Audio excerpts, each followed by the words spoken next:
Dundee, Escocia. La mejor unidad de investigaciones forenses de Gran Bretaña se ha embarcado en una nueva e innovadora misión. Son expertos en identificación humana y utilizan todo el arsenal de la tecnología moderna. Por primera vez, aplicarán estas habilidades en cadáveres de un pasado lejano. Para nosotros es muy emocionante poder tomar las habilidades que utilizamos a diario y aplicarlas para estudiar esqueletos históricos, para descubrir qué tan lejos podemos llegar.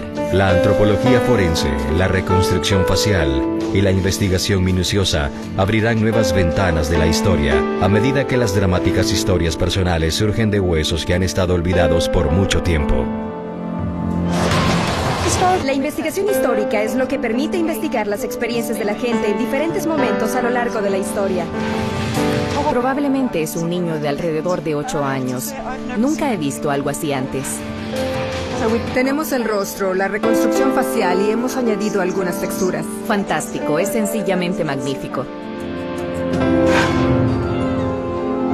En esta ocasión, el equipo busca la identidad de un esqueleto misterioso desenterrado en el castillo de Stirling. Tenemos una grieta desagradable en la parte superior de su cabeza. Su cuerpo revela nueva información acerca de uno de los periodos más sangrientos de la historia británica. Es horrendo, debe haber sido tan doloroso. Cuando los escoceses y los ingleses estaban en guerra total. El rastro forense nos conduce a un documento extraordinario. ¿Podría ser nuestro sujeto? Sí. ¡Qué bien! ¿Podrá el equipo de Huesos con Historia brindarle un hogar, un rostro, un nombre?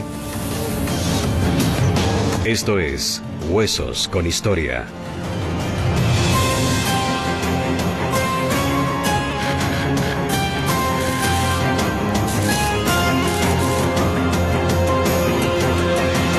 El hombre del castillo Stirling.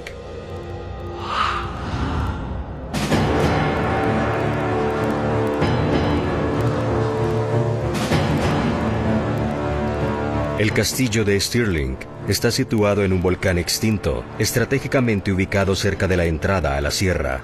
Fue durante siglos la línea del frente durante las guerras de independencia escocesas. Tal vez esto nos brinda la primera pista para desentrañar un misterio que ha permanecido sin resolver durante 6 siglos.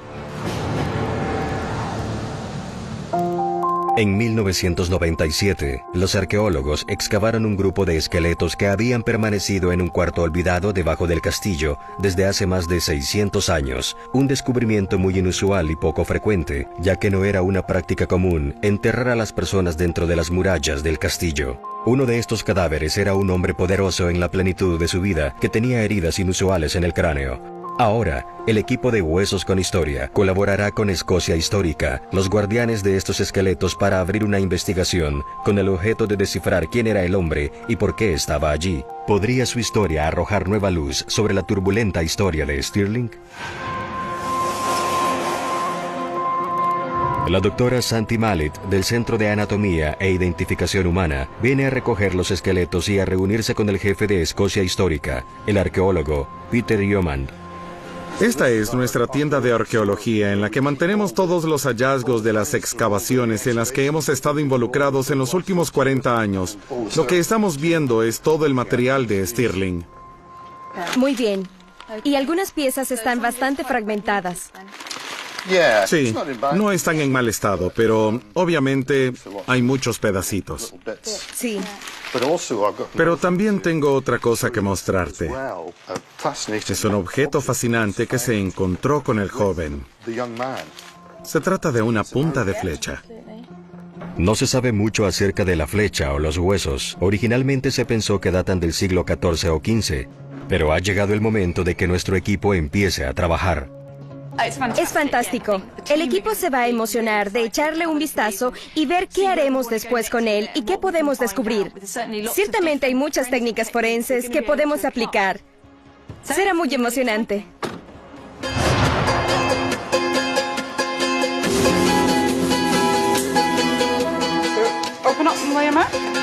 La investigación será dirigida por la antropóloga forense, la profesora Sue Black, cuya sede es el Centro de Anatomía e Identificación Humana, parte de la Universidad de Dundee. El caso comienza con la observación de los huesos. Las piezas cervicales, torácicas y el sacro en pedazos nos dan la pauta de un 8. Ella ha observado algo muy inusual. No sé si has visto lo que se encuentra en la parte superior del cráneo. ¿Qué crees que sea? ¿Un hacha? Notarás que en el hueso frontal que baja por el lado de la frente hay una hendidura muy profunda, y esa hendidura indica que la tabla externa, debido a que los huesos del cráneo actúan como un sándwich, tiene una capa externa e interna de hueso y un poco de relleno en el centro. Y lo que ha ocurrido es que ha habido daño en la capa exterior, pero no ha penetrado hasta las capas internas, así que no ha dañado el cerebro ni los vasos sanguíneos o algo así. Pero no hay duda que ha tenido una grieta desagradable en la parte superior de su cabeza, pero ha sanado, así que esto pasó mucho antes de morir. Los huesos revelan que nuestro hombre tenía entre 25 y 40 años de edad. Hay más señales de trauma en el rostro.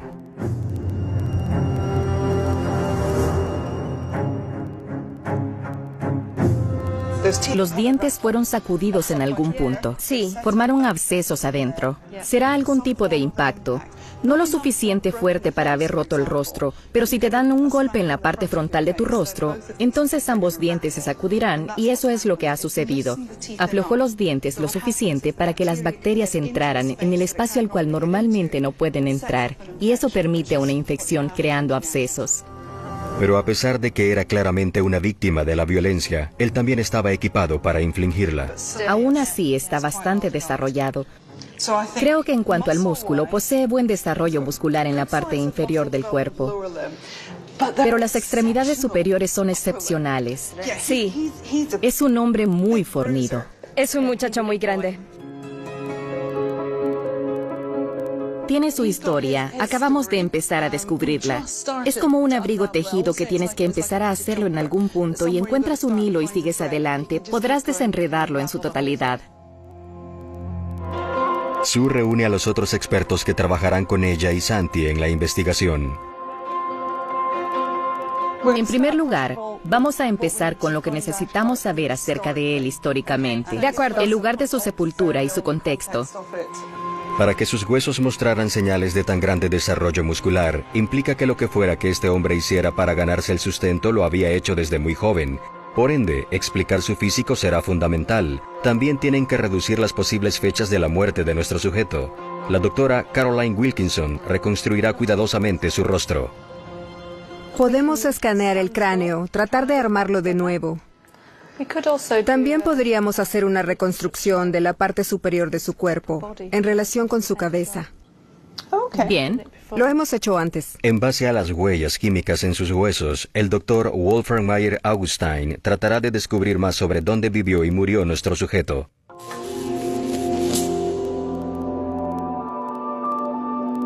Ahora comienzan las ciencias exactas. El análisis de esos huesos para averiguar lo que nuestro hombre comió y de dónde era. Se llevará a cabo una exploración ósea para comenzar el proceso de reconstrucción facial. También tienen que descubrir el significado del artefacto tentador que se encontró con el cuerpo, una sola cabeza de flecha. Claramente su vida era interesante porque tiene una serie de incidentes que obviamente le sucedieron a lo largo de su vida. Tiene un periodo fascinante que nos dice cómo murió, si la punta de la flecha que se encontró con él está asociada con su muerte. Además, lo que le sucedió después de su muerte también es interesante. De modo que, ¿por qué estaba enterrado donde estaba? ¿Es eso un indicativo de su rango? Así que él es uno de esos individuos en los que las tres partes de este proceso van a contarnos algo interesante y algo diferente. ¿Quién era él en vida? ¿Cómo murió? ¿Por qué se le trató de esa forma? El trabajo de Santi es intentar expandir el perfil de nuestro hombre a través de la investigación histórica. El primer paso es examinar el lugar donde fue encontrado su cuerpo.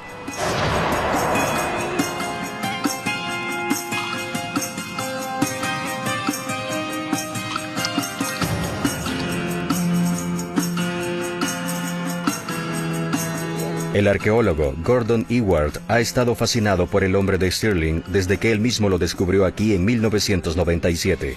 El castillo en sí podría proporcionarnos pistas claves. Continuamos viendo Huesos con Historia en Nat Geo. En repetidas invasiones inglesas en el siglo XIII y XIV, el castillo de Stirling cambió de manos muchas veces durante los asedios y batallas de las guerras de independencia de Escocia. Debajo de las habitaciones de las cocinas del siglo XVIII, Gordon encontró los restos de un edificio olvidado. Aquí estamos en una de las habitaciones de la cocina del gobernador. Él cree que en esta área están los restos de lo que antes era una capilla medieval. Esta es el área donde se enterró al hombre. Cuando uno mira las fotografías, las cuales te puedo mostrar. Fantástico. Se puede ver la lesión en el cráneo. Es correcto, es correcto. ¿Por qué habría sido enterrado aquí? En circunstancias normales, un entierro se haría de preferencia en la iglesia parroquial, de donde provenía el difunto. Solo habrían sido enterrados aquí en circunstancias excepcionales. Sí. Pero nuestro sujeto no estaba solo. 9 o 10 cuerpos más, incluyendo una mujer, fueron descubiertos en el mismo sitio. Es difícil imaginar al soldado promedio o al típico sirviente enterrado aquí. Para ser enterrado aquí, tendrían que haber sido muy importantes para la familia. Creo que eso es razonable. Muy bien. Para ser enterrado en una capilla en el interior del castillo de Stirling, nuestro hombre debe haber sido de alto rango. Si consideramos su físico, podría haber sido parte de una fuerza élite. En Dundee, el equipo está tomando muestras de los dientes y los huesos del esqueleto.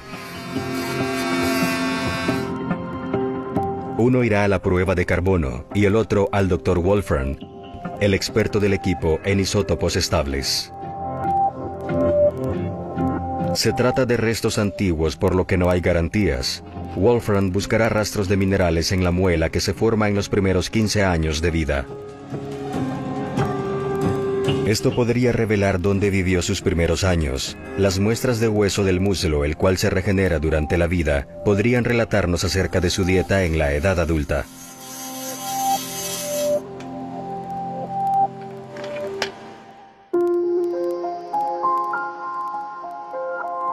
A continuación, nos dirigimos al hospital local de Ninewell para una tomografía computarizada para ver el interior de los huesos del sujeto.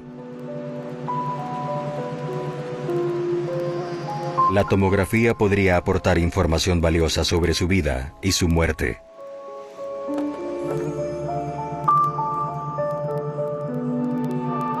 También proporcionará los datos precisos necesarios para reconstruir su cuerpo y su rostro.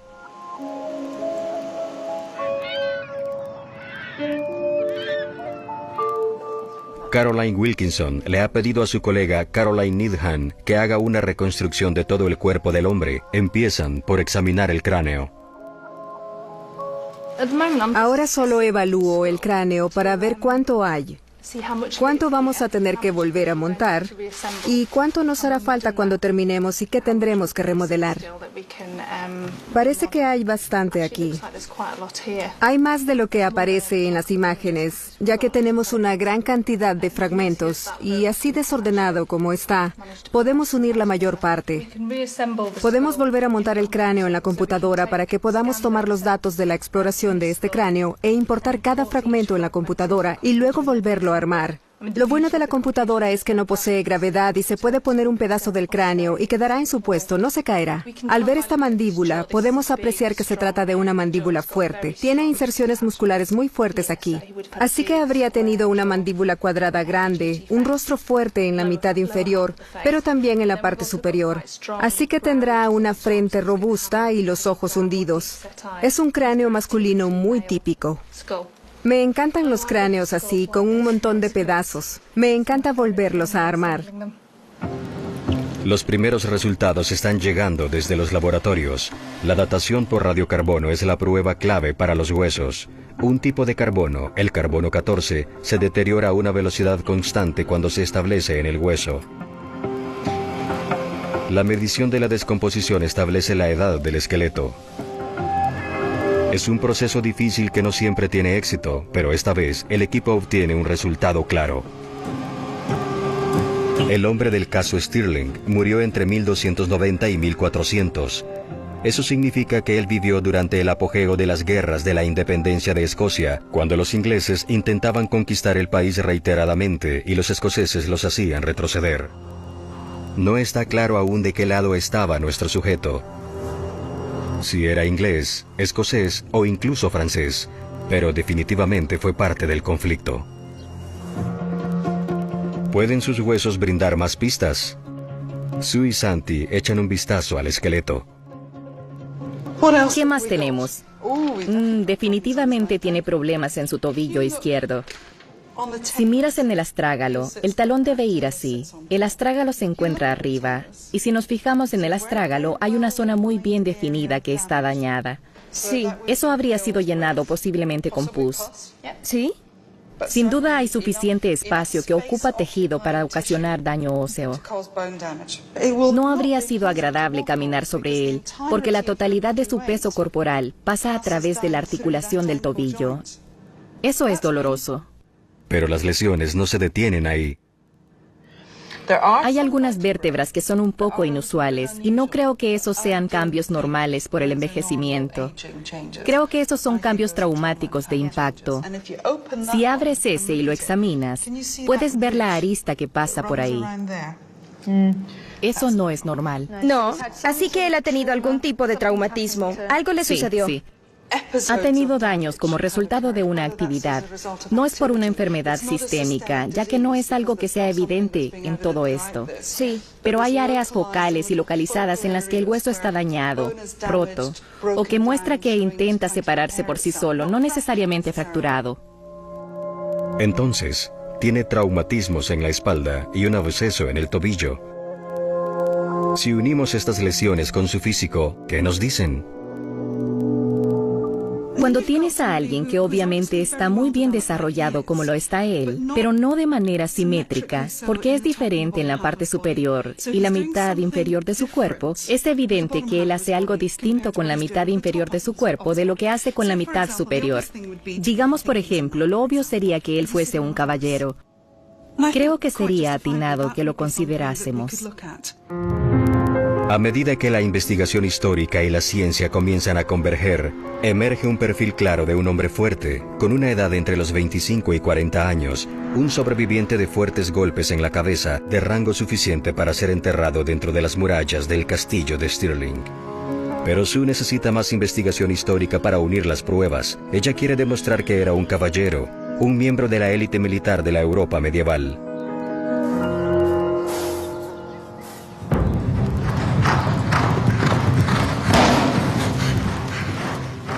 Los ritos de la caballería medieval no fueron enterrados con ellos.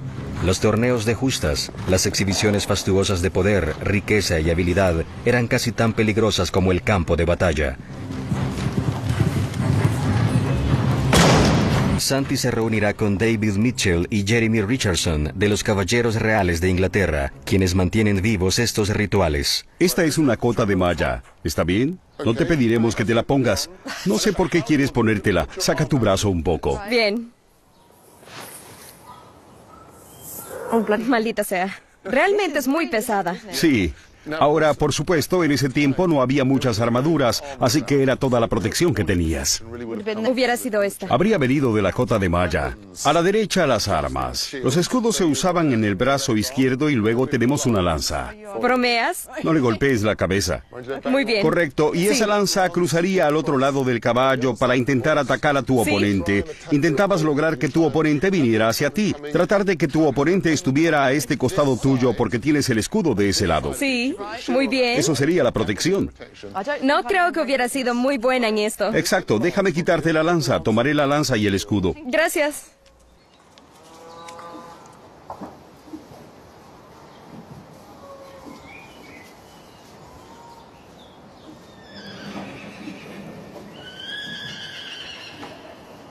Él habría tenido problemas para caminar y habría sido incómodo. ¿Cómo lo desarrolló? No lo sé, pero era evidente en los huesos de los tobillos y en los de la pierna inferior. Así es.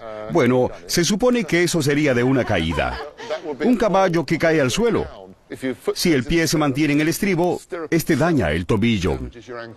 Bien, y las otras lesiones que tenía un golpe en el frente de la boca, así que sus dientes estaban sueltos. ¿Asientes con la cabeza? ¿Qué es eso? Sí, a nosotros nos ha pasado eso. Sí, en las justas.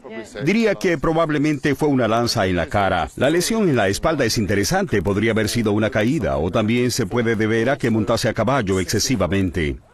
Así Eso que mueve tu espalda. todas estas lesiones son compatibles con el hecho que fuera un jinete y también un caballero, y debido a las justas y a participar en este tipo de eventos. Él es más fuerte en su lado derecho. Eso puede ser el resultado de las justas y el uso de la espada. Todo lo activo se hacía en el lado derecho. También tiene muy buena constitución del lado izquierdo, ya que ahí manejaba el escudo. Todo encaja con el perfil que tenemos y me parece bien creer que él es un caballero. De regreso en Dundee, Sue convoca al equipo. Wolfram, ¿tú tienes alguna información nueva sobre la dieta? Los primeros resultados de las pruebas de isótopos de Wolfram han llegado. Son resultados sorprendentes. Parece que el sujeto de nuestro caso no era el consumidor carnívoro que se podría esperar de un guerrero medieval.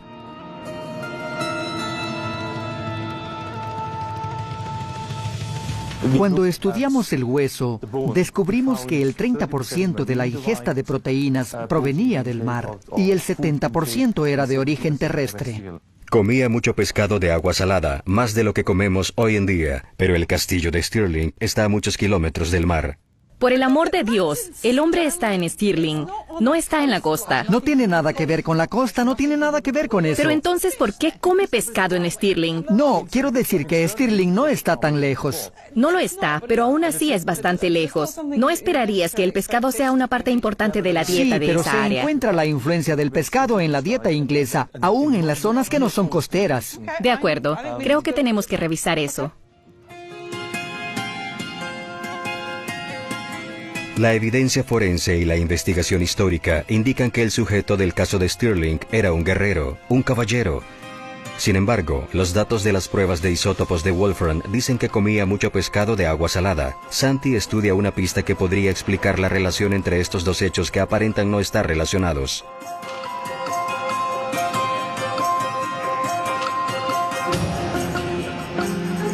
En Southampton, uno de los puertos más importantes de Gran Bretaña en la Edad Media, Santi se reúne con el historiador de alimentos, el profesor Chris Woolgar. Hola, Chris. Hola, Nick. Esta es Santi. Hola, encantada de conocerte. Él invita a Santi a una degustación de un menú auténtico de platos medievales de pescado. ¿Reservaban estos platos, este pescado, para comer durante todo el año? Sí, para ellos era muy importante tener alimentos que se conservaran bien y de hecho gran parte de los peces básicos se conservaban y tenían especialmente bacalao seco o salado. Tenemos un registro de barcos que venían a Hull en los años entre 1380 y 1390 cargados con hasta 96,000 pescados preservados a bordo. Parece que el pescado seco o salado era una gran industria en rápido crecimiento que alimentaba a una población costera y del interior. ¿Es esto bacalao? Esto es bacalao seco con salsa agridulce medieval.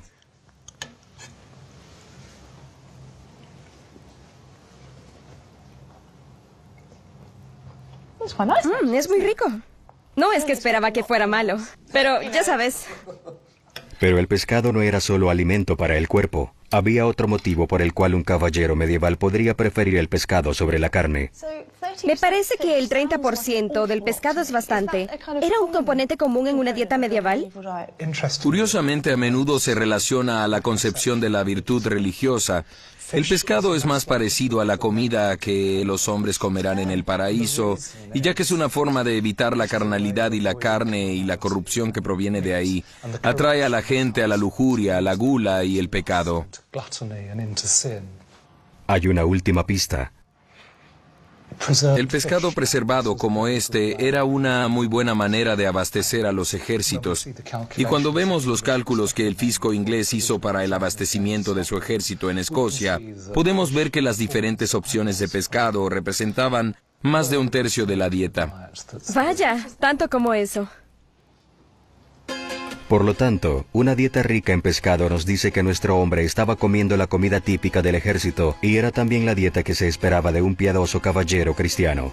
Esto encaja perfectamente en el perfil, cada vez más amplio de nuestro guerrero de Stirling. De nuevo en Dundee, Caroline Needham le muestra a su colega Caroline Wilkinson cómo va desarrollando el rostro del caballero de Stirling. He añadido las clavijas. Las clavijas indican la profundidad del tejido que está a punto de colocar en el rostro, ahora que han montado el cráneo en la computadora. Las áreas en las que hemos tenido que reconstruir con los diferentes fragmentos, siempre hay un poco más de posibilidad de error, pero creo que porque hemos tenido la mayor parte del cráneo, no debería estar muy errado. Sí, se ve bien. Puedo mostrarte los músculos que he empezado a añadir. Tengo un cuello para él, ¿quieres verlo? Sí, quiero verlo. Esto es de un escaneo láser de alguien y lo he adaptado para que se ajuste a este cráneo. Ese es un cuello muy fornido, pero parece que está en la posición correcta de estas apófisis mastoides. Cada vez tiene un aspecto más fornido. Sí, Tiene un rostro grande y cuadrado. Sí, especialmente en la parte inferior y la mandíbula. Sí, muy bien. Entonces, debemos añadir la nariz a las medidas y luego la piel y las orejas. Sí. Así que me deshago de lo plano y hago que la piel vuelva a la normalidad si echamos un buen vistazo a su apariencia.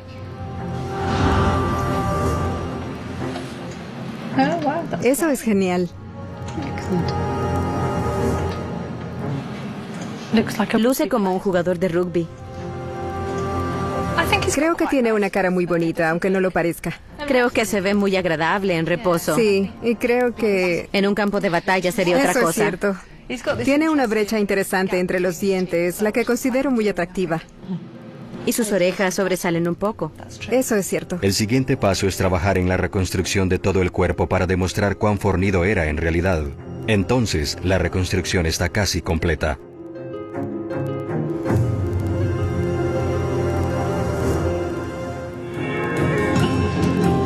Pero hay una línea más crítica en la investigación. ¿Qué causó la muerte de nuestro caballero?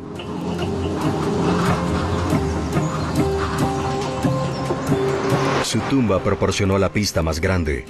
Una punta de flecha se encontró junto a sus huesos. Pero una sola punta de flecha es lo suficientemente letal para matar a un hombre tan corpulento. Santi ha venido a la Armería Real en Leeds.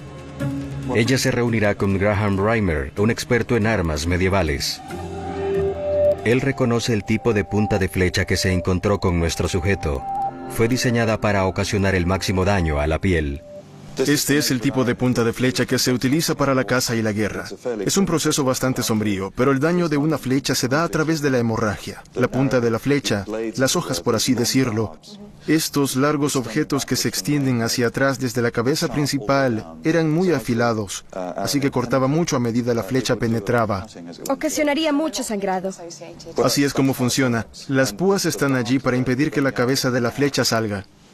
Él quiere mostrarle a Santi una punta de flecha mejor conservada. Se pone de manifiesto cómo esta arma letal podría haber derribado a nuestro sujeto. Muy bien. Aquí hay un cajón con algunas puntas de flecha de la Edad Media. Esta es la más similar que tenemos disponible con las púas largas. Una radiografía muestra que la punta de flecha encontrada con nuestro hombre tenía una cabeza de púas muy similar. Existen documentos de medicina en la Edad Media que explican cómo se pueden eliminar las puntas de flecha de diferentes diseños y estilos. En realidad, solo puede salir manteniendo la dirección en la que entró en el cuerpo, así que habría que empujarla en la dirección que entraba en el cuerpo hasta que saliera al otro lado. No había una manera fácil de extraerla y simplemente el proceso de intentar extraerla podía causar lesiones fatales. Era un arma muy eficaz en ese sentido y muy despiadada. Si no era fatal al instante, seguramente lo sería en un periodo relativamente corto de tiempo. El tipo de punta de flecha encontrado con nuestro sujeto fue diseñada para causar daño máximo y que fuera difícil de eliminar. Hasta el siglo XIII, el caballero a caballo dominaba en el campo de batalla, pero el surgimiento del arquero barato pero efectivo fue uno de los momentos decisivos en la historia de la guerra. De regreso en Dundee, Wolfram tiene más sorpresas. Los resultados de las pruebas de isótopos del diente del caballero revelan dónde se crió. Estamos a punto de averiguar si él era inglés o escocés. Resume lo que has descubierto acerca de nuestro caballero del castillo de Stirling. Lo que hemos encontrado gracias a las 2 muelas que tenemos en nuestro laboratorio es que durante ese periodo podemos decir que por lo general en la edad entre 8 y 15 años, esta persona definitivamente no vivió en Escocia. De acuerdo. Entre las edades de 8 y 15 años, el caballero crecía ya sea en el sur de Inglaterra o en Francia occidental, que están cerca geográficamente pero son políticamente muy diferentes. No es escocés, pero es un aliado francés o un enemigo inglés. Creo que nuestra inclinación natural era que sería un caballero escocés, así que un punto muy decisivo en esta investigación ha sido la información de isótopos estables de Wolfram. Eso ha cambiado el patrón de lo que creemos que esta persona pudo haber sido. Hoy debemos alejarnos de la noción estigmatizada de un caballero escocés. Todos pensamos que era como Sean Connery, ¿no es así? Pero él no es escocés, no por lo que hemos visto hoy, y podría ser inglés, pero no queremos que él sea inglés. Estamos en Escocia, nos gustaría que fuera francés.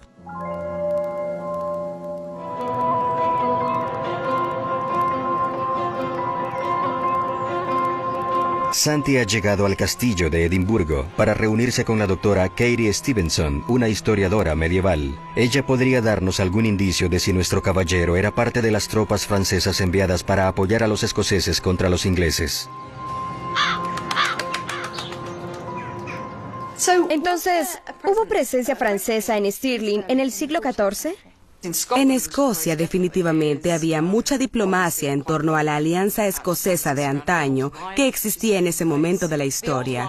La alianza escocesa básicamente era un tratado permanente y renovable entre los escoceses y los franceses que estipulaba que si Inglaterra invadía Escocia, los franceses acudirían a apoyar a los escoceses y si Inglaterra invadía a Francia, entonces los escoceses irían a apoyar a los franceses. ¿En serio? Así que tiene que ver con proporcionar apoyo militar entre ambos en las fronteras de Inglaterra. En contra de los ingleses. Sí. Bien. También hay evidencia de que hubo fuerzas francesas en Escocia en el siglo XIV. En 1385, una gran fuerza francesa llegó al puerto de Leith, en las afueras de Edimburgo, para apoyar a los escoceses. El ejército se acuarteló aquí en el castillo. ¿Podría nuestro sujeto haber sido parte de esta expedición? Aquí tenemos un ejemplo de una lista de reclutamiento de la campaña de 1385, que nos da una idea del tipo de hombres que venían. Tiene listas de escuderos. Hay unos 3.000 nombres aquí, de los hombres que vinieron. No solo está detallado cada soldado en la lista, sino también la ruta que tomaron está bien documentada. Así que aquí entran en Leith. Es el puerto de Leith en Edimburgo. Como puedes ver, se dirigen al sur a las fronteras anglo-escocesas. Está bastante lejos de Stirling. No se dirigen hacia el norte, al centro de Escocia, sino que van a la zona de las fronteras. Está bastante claro que no van a Stirling. La alianza escocesa implicaba una presencia militar francesa en Escocia en el siglo XIV, pero no hay evidencia de algún entierro de un soldado francés en Stirling. Es un callejón sin salida. No deja una posibilidad para la investigación de Santi. Nuestro caballero probablemente era inglés.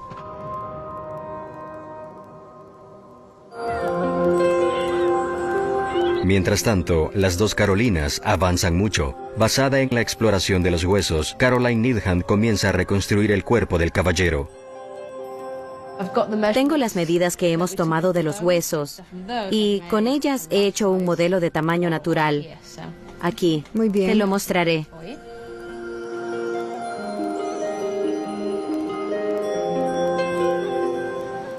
Ahora, si quieres ver la piel, la colocaré. Voy a hacerla de forma que se pueda ver el interior. Todo esto no descarta la posibilidad de que sea un jugador de rugby, ¿cierto? No, realmente no. Solo veamos la piel terminada, porque luce más grande en la parte superior del cuerpo, pero las piernas se ven muy cortas. Sí, totalmente.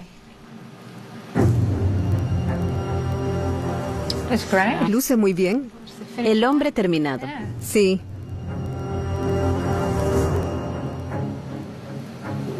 Sí, se ve muy bien. Es fantástico, me agrada. Ciertamente tiene el cuerpo idóneo para luchar. Sí, absolutamente. Realmente me gusta. Sí.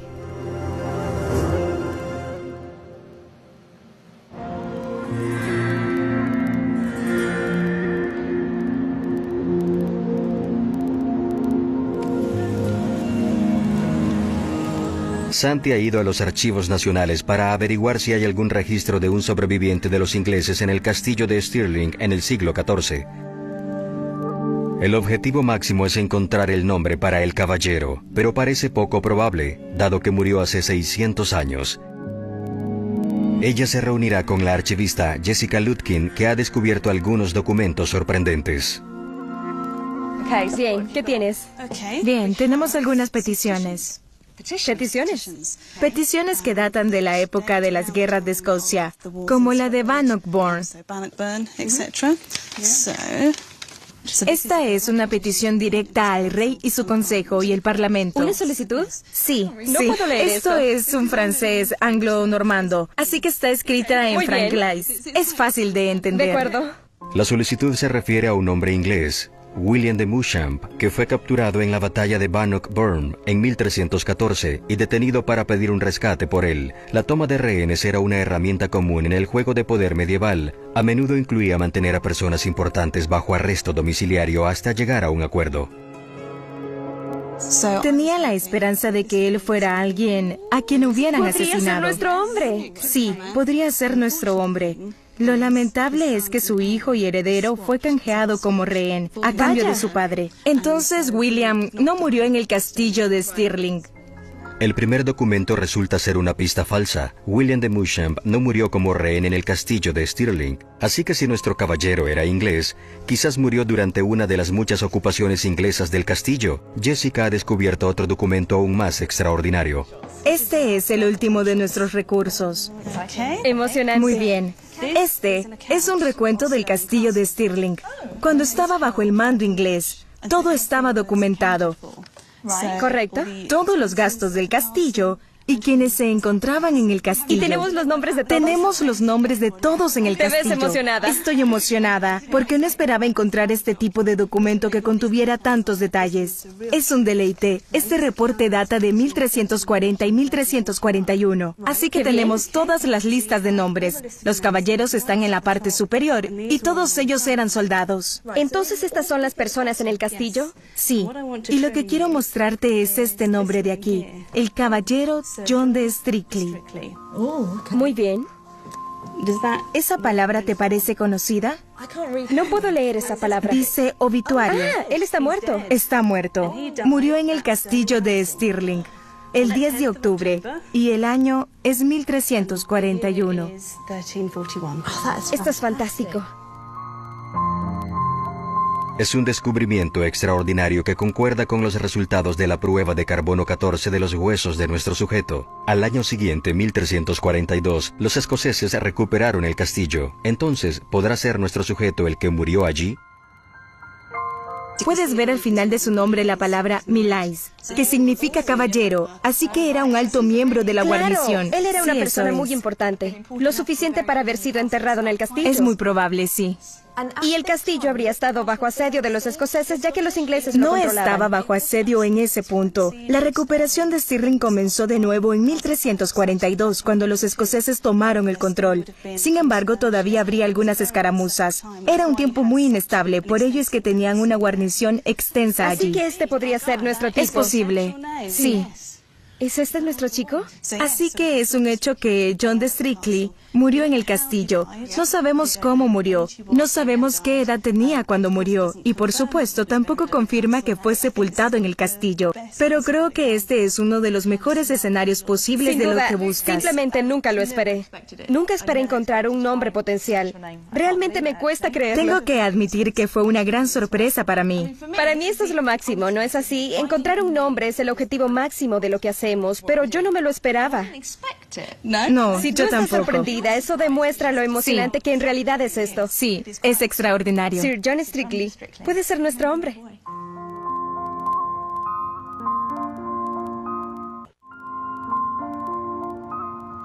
Sinceramente, lo que hemos descubierto es muy emocionante. El que hayamos encontrado un hombre potencial y que realmente pueda ser nuestro caballero. Nunca lo imaginé, ni en 1.000.000 de años, de que obtendríamos un nombre de los años 1300. Simplemente es impresionante. Fantástico. Creo que el equipo va a estar encantado cuando se los diga.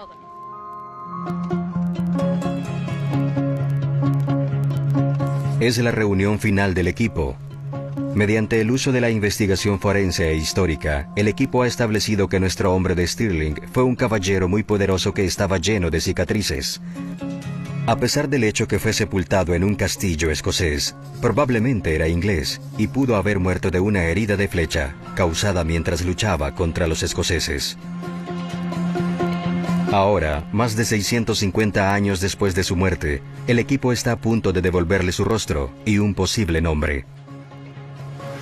Entonces, como sabemos en esta lista, tengo una noticia bastante interesante. La tengo. No tenemos ninguna prueba que diga que haya habido entierros franceses en Stirling. Por lo tanto, tenemos que volver a la interrogante de si en realidad era inglés. Ahora, hay un escenario en particular y un individuo en ese escenario con el cual todo encaja.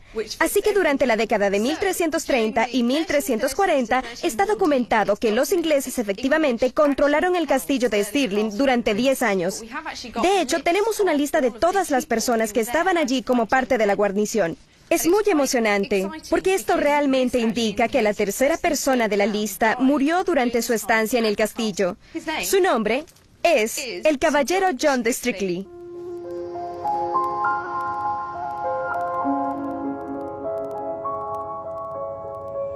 Es realmente un resultado increíble, debido a que todo lo que teníamos era una cicatriz.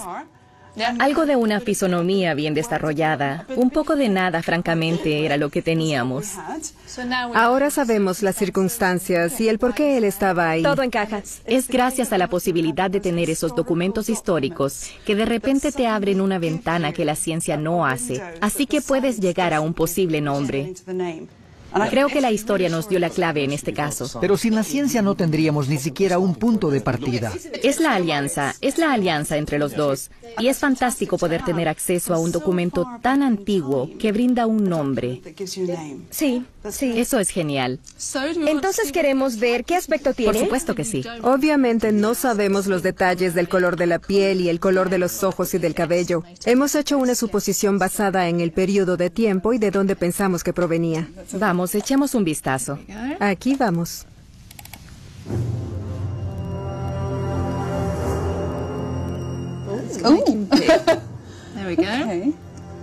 Parece un futbolista. Bueno, pensábamos que era un jugador de rugby. Un jugador de rugby. Parece un jugador de rugby. Linda cicatriz. Muy bonito, se ve muy bien. Sí. Lo siguiente es que, basándonos en la información que tenemos del esqueleto, Caroline ha producido un cuerpo completo. Mira los músculos de allí. Fantástico. Es agradable. Es realmente muy especial. Buen Muy trabajo, bien hecho, Caroline. bien hecho.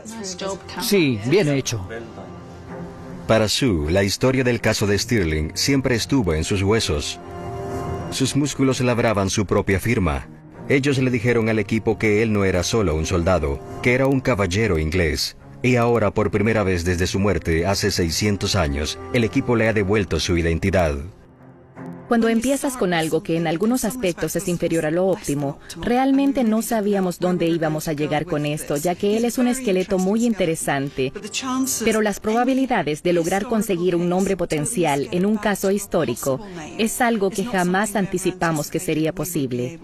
Esto ha ido mucho más allá de lo que nunca podríamos haber previsto. Fue totalmente inesperado y es probablemente lo más lejos que podemos ir con esto.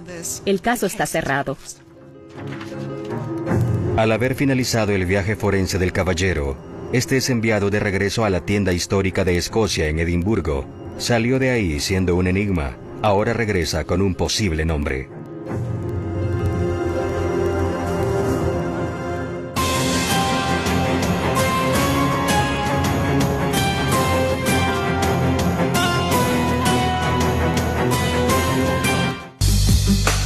Tabú Latinoamérica.